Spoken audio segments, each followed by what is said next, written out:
L'Église catholique fait mémoire de saint Florent et de sainte Isabelle de Portugal. Saint Florent fut le premier évêque de Cahors, au 5e siècle, il eut un rôle important dans l'évangélisation du Quercy.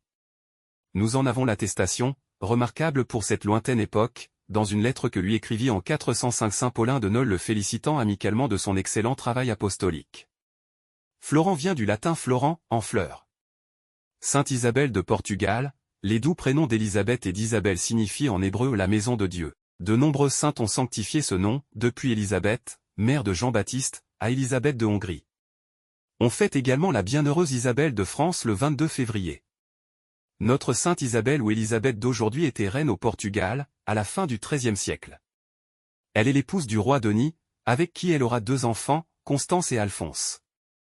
La reine Élisabeth mène à la cour une vie toute de prière, de pénitence et de bonnes œuvres.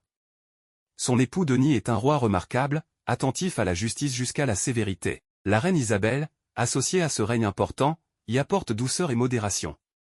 Mais le roi Denis est aussi un mari volage. Isabelle supporte avec courage et sans plainte les infidélités de son époux et ses nombreux enfants illégitimes. Leur fils, le prince Alphonse, est moins résigné et, par 2 fois, il prend les armes contre son père. À chaque fois, l'intervention héroïque d'Isabelle apaise le conflit. Devenue veuve après avoir eu la consolation de voir le repentir de son époux auquel elle s'était tellement sacrifiée, la reine Isabelle entre dans le tiers-ordre de saint François d'Assise et s'investit encore davantage dans les œuvres caritatives. Avant de mourir, la reine Isabelle avait tenu à accomplir le pèlerinage de Saint-Jacques de Compostelle.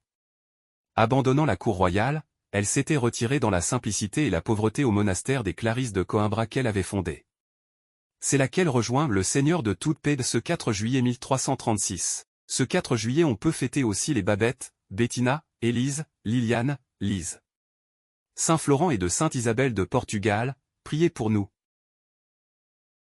Évangile. Les foules rendirent gloire à Dieu qui a donné un tel pouvoir aux hommes, Alléluia. Alléluia. Dans le Christ, Dieu réconciliait le monde avec lui, il a mis dans notre bouche la parole de la réconciliation. Alléluia. Évangile de Jésus-Christ selon saint Matthieu. En ce temps-là, Jésus monta en barque, refit la traversée, et alla dans sa ville de Capharnaüm. Et voici qu'on lui présenta un paralysé, couché sur une civière. Voyant leur foi, Jésus dit au paralysé, « Confiance, mon enfant, tes péchés sont pardonnés. » Et voici que certains parmi les scribes se disaient, « Celui-là blasphème. » Mais Jésus, connaissant leurs pensées, demanda, « Pourquoi avez-vous des pensées mauvaises? » En effet, qu'est-ce qui est le plus facile? Dire, tes péchés sont pardonnés, ou bien dire, lève-toi et marche. Eh bien, pour que vous sachiez que le Fils de l'homme a le pouvoir, sur la terre, de pardonner les péchés. Jésus s'adressa alors au paralysé.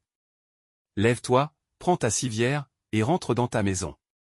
Il se leva et rentra dans sa maison. Voyant cela, les foules furent saisies de crainte, et rendirent gloire à Dieu.